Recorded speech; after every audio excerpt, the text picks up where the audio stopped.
Wezi mpaka zempaka za Kaliro Sugar wezalabika omwaka ogwedde zimalezi wangulwe Ponsiano Lwakataka songa bo abakungu okuva mu kibiina ekifuga muzannyo gwa mmotoka z'empaka saako abakungu okuva mu kampuni ya Alam Group of Companies olwaleero balabise nga batongoza empaka za Kaliro Sugar ez'omwaka 2022 ezinaabawo okuva 12.13 omwezi ogwa 11. Empaka zino ez'omulundi ogw'omukaaga ku kalenda y'ekibiina kya FMU zeesungibwa abavuzi naddala Ponsiano Lwakataka akulembedde abavuzi n'obubonero 332 saako Umar Daud amudiridde n'obubonero 28. Yavuddeko Lwakataka ategeeza nga kyasinze okwesigamako okwetika engule y'eggwanga kwe kumalira mu bifo ebisatu ebisooka so si kuwangula empaka zino. Bw'abadde mu kutongoza empaka zino ku kampuni ya Alam Group of Companies avunaanyizibwa ku makubo motoka mwezigenda okuyita Alfred Mutanda ategeeza newankubadde omwaka oguyise empaka zaali za lunaku lumu omuntu guno bakyusizaamu. Eno ye namba mukaaga ku kalenda ya FMU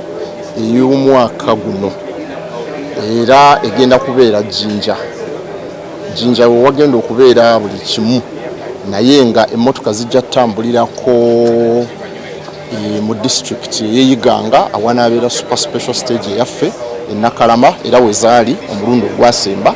Olugendo lwonna lwa kilomita 3.3 wabula ng'abavuzi bagenda kuba bavuganya mu kilomita 1.34 era ng'olunaku olusooka kugenda kubaamu engendo 2 zokka. Motoka za kuyindira bitundu omuli Jinja ne Iganga era ng'amyuka President wa FMU Raymond Kibira asinzidde mu kutongoza empaka zino akasa buli kimu ekyakoleddwa. And I understand the logistical challenges and all the other challenges that are associated to that.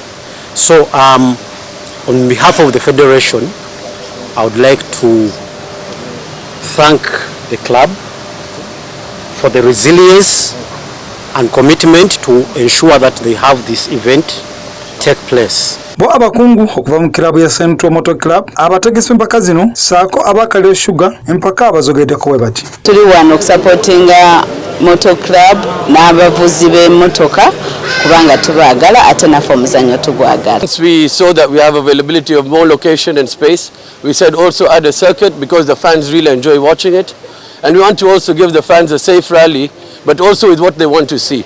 Jonas Kansime ali mfo kyakusatu ku bavuzi abavuganya ku ngule y'eggwanga n'obubonero 2 n'obutundu 5 ng'addiriddwa Byron Rugomoka n'obubonero 184 Songa Sodo Aine ali mu kyakutaano n'obubonero 155.